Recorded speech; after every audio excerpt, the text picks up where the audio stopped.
No, Mom. She doesn't love me anymore.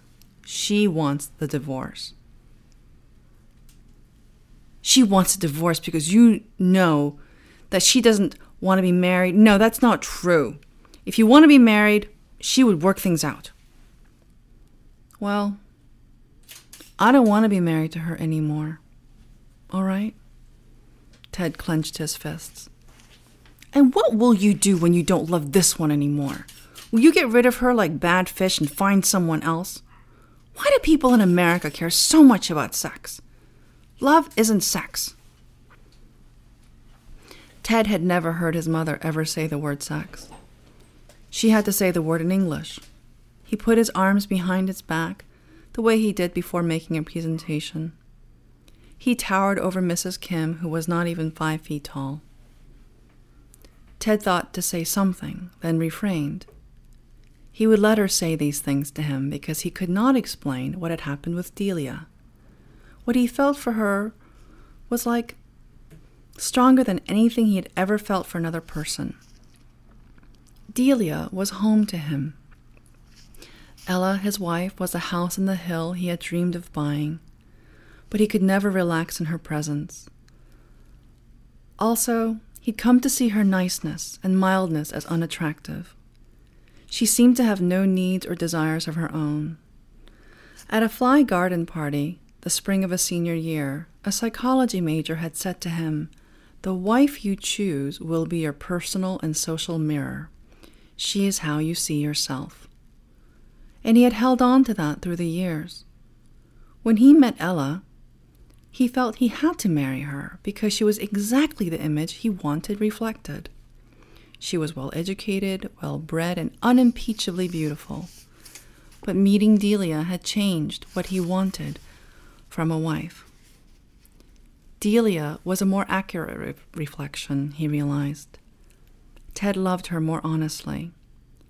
He also didn't want to grow old with someone he wasn't in love with, to have a good-looking life with manners, covering their lack of romantic feelings.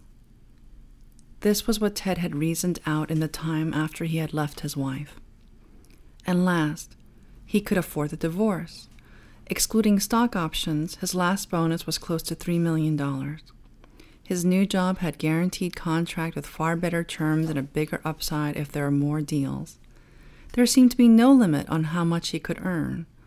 All this would have been at best difficult to explain to a close friend in English, but it was impossible to say these things in this kitchen.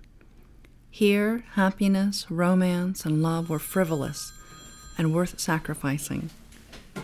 So Ted stood there silently. As it had turned out, love was more important to him than he had thought. He would let his mother yell all she wanted.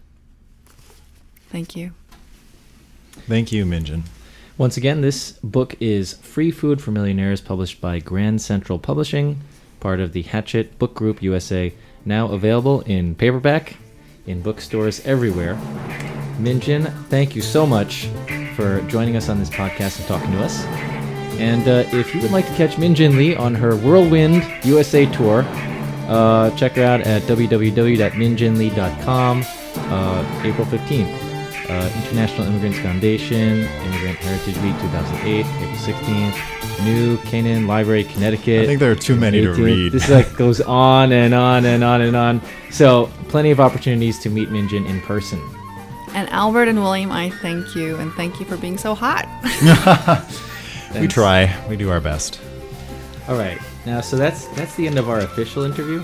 But there's some things I had dying to ask you. Yes, honey, go ahead. All right. On the subject of taking a political stand on something, right? Sure. I always wondered about this, right? When people make it, right? Like, I feel like you made it, right? Because you made it. you have a national bestseller, right? Sure. Your face is out there. Right? Isn't it like sticking your neck out if you try to like take a stand on something, like the issue or something, that can like screw up your sales? Maybe, I don't know. But so what? Mm-hmm. You don't care about that? Because I mean, I swear I think we talked with at least one person and they were like, yeah, you know. I would never say something I don't believe in. I wouldn't take a political stance I don't believe in. So if I really took a political stance on something, it's because I believe it. But would and also, you? I'm accountable to not just myself, but to my community and also to God. I feel very strongly about that. But do you think you'd use your high profile to take that stance farther than it might have gone if you were just an unpublished writer? I'm so flattered that you think I'm a high-profile person because actually nobody knows who I am. But in terms of getting more recognition, like I think there are other Asian American writers who are probably much more high-profile than I am, and I don't know what they're doing about being political, but there are certain things that I feel very strongly about. I mean, I have said very honestly how I feel about, let's say, and through my characters I talk about it, like when you have infanticide of female fetuses in Korea, I find that to be highly objectionable. I just think it's wrong. And if someone doesn't want to buy my book because I don't believe that, well, I don't want you to buy my book. I can live with that. Okay. Yeah, and I don't think people don't really talk about like Japan-Korean conflict that much. But what you said earlier was kind of unusual. And you know, it's when you write fiction for 12 years without getting paid virtually, it sort of clarifies what you really care about. Okay. You know, and also if you don't care about it, you really can't work on it for a very long time. I mean, you guys are working on this talk show. It's not like it's because you're making so much money from it. It's Oh, hell no. But you It's do actually it, losing money. Right, you Constantly, do, daily. yeah. Actually, but you do It's a it money because pit. right, but you do it because you care about it. Yeah. So if you didn't, and that nourishes you too. Yeah. It does. And it's really important. Like I think if the work doesn't nourish you, then it's really difficult to continue doing it at the level that you want to do it. Yeah, This that's is true. Right, any last burning questions? Because we got to get Min Jin out of here. Burning questions. No, but we'll see you at the Kappa Festival. Oh, hell yeah. What's Yeah, that? Next because month? you're going to come back in May 2nd for the Union Square Asian People's Festival. Oh yeah, Asian American Heritage Festival. Yes.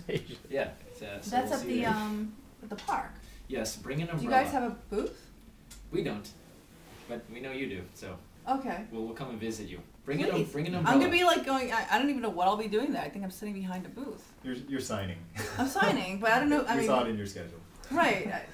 But I think for like 6 hours they want me to sit in some booth. Wow. Yeah. Right. You might be called upon. I'll make to sure to talk. bring some drinks, Thanks.